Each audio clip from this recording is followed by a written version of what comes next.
அமைச்சர் எம்.ஆர்.கே. பன்னீர்செல்வம் அவர்கள் வந்து டிவிகேக்கு ஒரு புதிய விளக்கத்தை கொடுத்திருக்கிறாரு. ஒரு மேடை பேச்சாளர் மாதிரி ஒரு விளக்கத்தை கொடுத்திருக்காரு. அதை எப்படி பாக்குறீங்க? பொன்முடியினுடைய பதவி விலகலுக்கு ஒரு விளக்கத்தை கொடுக்கட்டும் எம்.ஆர்.கே. செந்தில் பாலாஜியினுடைய பதவி விலகலுக்கு ஒரு விளக்கத்தை கொடுக்கட்டும். துரைமுருகன் மீது போடப்பட்ட வழக்குக்கு ஒரு விளக்கத்தை கொடுக்கட்டும். விளக்கத்தை கொடுக்கறதுக்கு ஒரு தகுதி வேணும்னு சொல்றோம். நீங்க ஒரு திருட்டு அயோக்கிய கும்பலினுடைய ஒரு கூடாரத்துல உட்கார்ந்துக்கிட்டு தமிழக வெற்றி கழகத்தை சொல்றதுக்கு உங்களுக்கு என்ன தகுதி இருக்குன்னு கேட்கிறோம். உங்களுக்கு அந்த தகுதியும் நாகரிகமும் இல்லைன்றதான மக்கள் இன்னைக்கு தூக்கி அடிக்கிறான். அதனாலதானே இன்னைக்கு விரட்டப்படுறீங்க. போற பக்கம் எல்லாம் மக்களை இன்னைக்கு வசைபாடிக்கிட்டு இருக்கீங்களே, பெண்களை நீங்க கண்ணியப்படுத்திக்கிட்டு இருக்கீங்களா?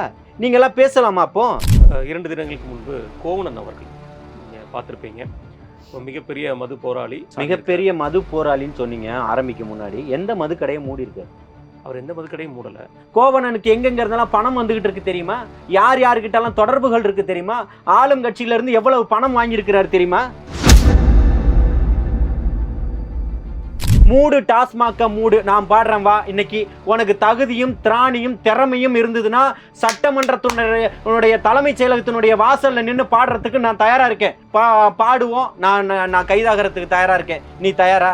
உன் கோவணம் வரைக்கும் உருவிட்டு அடிச்சிருவான். அன்னைக்கு எந்த சா வந்தாலும் இங்க ஆட்சி அமைக்க முடியாது, இந்த எந்த சாவுக்கு நாங்க பயப்பட்டது இல்லைன்னு முதல்வர் சொன்னாரு.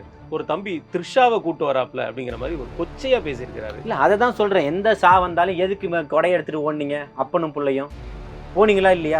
ஆமா போனாங்கல்ல. வெள்ளை கூட வேற வெள்ளை கூட எடுத்துட்டு போனீங்கல்ல. அப்ப இந்த கோவணன் எங்க பண்ணிட்டு இருந்தாரு? கோவணத்தை கழட்டி துவைச்சு காய வச்சிருந்தாரா? தாவக கட்டு திமுக பயப்படுதுன்னு நினைக்கிறீங்களா? எங்க உன் ட்ரௌசர்ல நீ ஒண்ணுக்கு போறது வழியில தெரியலையா?